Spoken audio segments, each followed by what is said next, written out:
हमारे यहाँ पुराने जमाने से भूत पिशाचों के बारे में कई कहानियां सुनाई जाती हैं। हम कुछ बातों को गौर करते हैं और कुछ को मजाक में लेके भुला देते हैं। पर कुछ ऐसे ही भुला दी गई पिशाचों की बात जब अचानक से सामने आती है तो डर क्या होता है पता चल जाता है। मेरा नाम अमित है। मैं मार्केटिंग में एक जगह काम करता हूँ। मेरी नौकरी की वजह से मुझे हमेशा यहाँ वहाँ घूमना पड़ता है। रात के समय बहुत बार लॉज या होटल में रुकना होता है। वैसे तो उसका पैसा कंपनी देती है, लेकिन कुछ पैसे बच जाए इसलिए मैं छोटे होटल में रुककर ज्यादा का बिल बनवा लेता था ताकि ऊपर की कुछ कमाई हो सके। पर कभी सोचा नहीं था कि ये सब मेरी जान पर बन जाएगा। मैं एक बार शाहपुर नाम के एक छोटे से शहर के लिए अपनी बाइक से निकला था। कंपनी का काम था, वहां से ऑर्डर भी लेने थे। शाम तक काम हो जाएगा इसलिए मैं जरा आराम से था, लेकिन सारे ऑर्डर लेते हुए रात के 8 बज चुके थे। अब अपने घर जाना मुश्किल था। सोचा यहीं कहीं सस्ता सा लॉज देख लेता हूँ, बस रात के ठिकाने का बंदोबस्त हो जाए। दूर तक सुनसान रोड पर कोई नहीं दिख रहा था तो एक दुकान वाले से पूछा, अरे भाई साहब, यहाँ कोई लॉज है क्या? मुझे कोई सस्ता सा लॉज बता दो। उसने मेरी ओर देखा और अनदेखा करके बोला, यहाँ कोई लॉज नहीं है। हाँ, लेकिन यहाँ से 2 मील पे एक छोटा ढाबा है, वहाँ तुम खाना खाओ तो वो रुकने का इंतजाम कर देते हैं। मैंने उसको मन में कहा, ठीक है। मैं वहां से निकल गया। तभी उसने आवाज लगाई। पीछे वही दुकानदार आ रहा था। मेरे पास आकर वो रुक गया और बोला, हाईवे पे यहां से सीधे जाना, कहीं रुकना मत, सीधे ढाबे पे ही रुकना। रास्ते में भूतों का डेरा है, तुम नए हो, पता नहीं होगा, कोई रोके तो भी नहीं रुकना। मैं गर्दन हिला के वहां से चला गया। मैंने ऐसी बातें सुनी थी पर यकीन कौन करता है। थोड़ी ठंडी हवा चल रही थी। हेलमेट के अंदर भी मुझे महसूस हो रहा था। मुझे ठंड की वजह से जुकाम भी हो गया था, इसीलिए जैकेट पहना था। मैं शहर से जैसे ही बाहर निकला, घनी सी झाड़ियां दिखने लगी। एक बड़ा सा मोर आया। मैंने गाड़ी जरा धीरे की और हॉर्न बजाया। तभी एक पेड़ के नीचे एक आदमी सोया हुआ दिखा। सोचा कोई भिखारी होगा या कोई दारू पी के पड़ा होगा। मैं बिना रुके वहां से चला गया। थोड़ी दूर जाने के बाद एक रोशनी दिखी। मुझे लगा कि वही ढाबा होगा जो दुकानदार बोल रहा था। पास जाके देखा, एक छोटा सा घर था। बाहर लिखा था होटल पैलेस। एक दिया जल रहा था और बाहर एक कोने में आग भी जल रही थी। पास में कोई दिख नहीं रहा था तो मैंने बाहर से ही आवाज लगाई, कोई है? काफी देर के बाद एक दिया लेके एक बुढ़िया आई। वो काफी उम्र की लग रही थी, लकड़ी के सहारे चल रही थी। देखने में सब कुछ ठीक लगा तो मैंने उस बुढ़िया से पूछ लिया, अम्मा, यहाँ रात के लिए रुकने के लिए कोई कमरा मिलेगा? जो बनता है वो किराया दे दूंगा। मैंने सोचा कि ये क्या किराया लेगी, 150 दे के निकल जाऊंगा और सुबह 500 का बिल बना के ऑफिस में दे दूंगा। ऊपर का अपना फायदा ही होगा। वो बोली, हाँ, अगर खाना चाहिए तो वो भी मिलेगा। मैंने साथ में कुछ बिस्किट और चिप्स के पैकेट्स रखे थे। ये सब मैं हमेशा साथ में रखता हूँ। सोचा कि इसको रात को दिखाई देगा नहीं, खाना बनाने में कितना टाइम लगेगा पता नहीं। मैंने बोला, नहीं अम्मा, मैं शहर से निकला तो खाना खा के चला था, आप बस कमरा दिखा दो, सुबह जल्दी निकलना है। वो इशारे से चलने को बोली। मैं उसके पीछे चला गया। घर अंदर से काफी साफ सुथरा था। अंदर जाते ही दाहिनी तरफ 2 कमरे थे। एक में मुझे छोड़कर वो चली गई। मैं भी थका हुआ था, थोड़े बिस्किट खा लिए और साथ में लाया पानी पी के खटिया पे लेट गया। खटिया जरा छोटी थी, मेरे पैर बाहर लटक गए। मैं पैरों को थोड़ा मोड़ के करवट लेके सो गया। थका हुआ था तो जल्दी नींद भी लग गई। मेरी आंख खुली तो 12 बज चुके थे। मैंने अपना मोबाइल उठाया तो पता चला।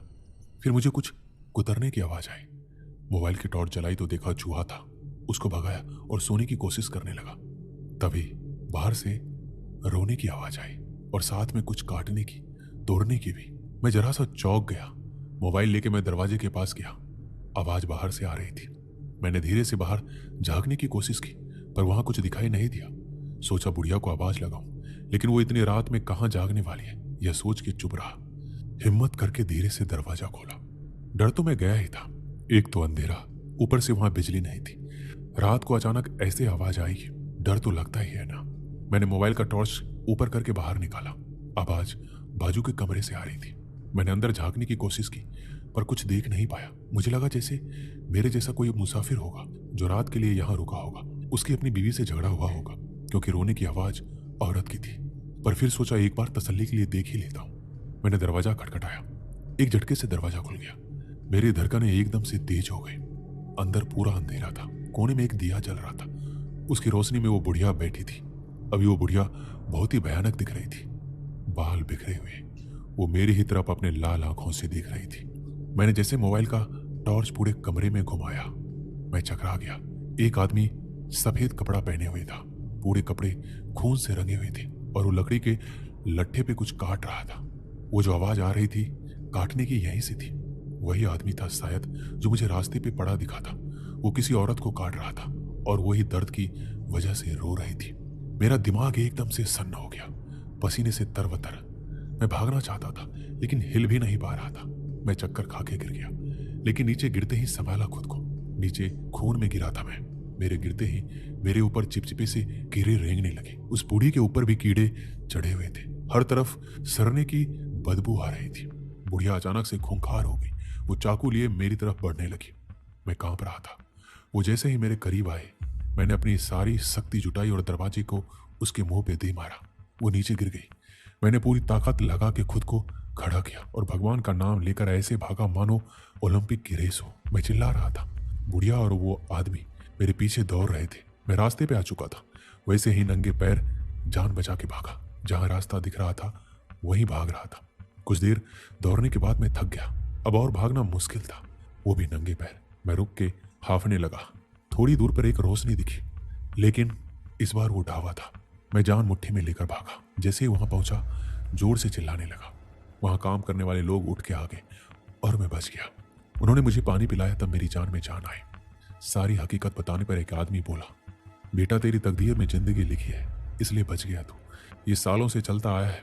वहां जो भी फंसा कभी वापस नहीं आया। वो होटल सबको नहीं दिखता, साबित होटल है वो, लेकिन जिसको दिखता है वो वहां फंसता है और उन खूनी पिशाचों का शिकार हो जाता है। शायद भगवान तेरे साथ है, तुझे जिंदगी मिली। रात को मैं वहीं ढाबे पर रहा। सुबह होते ही मैं अपनी बाइक और सामान तलाश करने उन लोगों के साथ उसी जगह पर पहुंचा। मेरी बाइक वहीं थी, मेरा सामान भी वहीं था, लेकिन वो खूनी होटल नहीं था। वो जगह पूरी तरह सूनी थी। लग रहा था वहां कुछ भी नहीं था। वो एक साबित होटल था। मैंने वहीं काम करने वालों से सुना, कई लोगों की जान ली थी इस होटल ने। मैंने ईश्वर से प्रार्थना की और अपना बाइक लेकर वहां से घर के लिए निकल गया। अपने सीने के अंदर उस साबित होटल की वो खूंखार रात की यादों को लिए।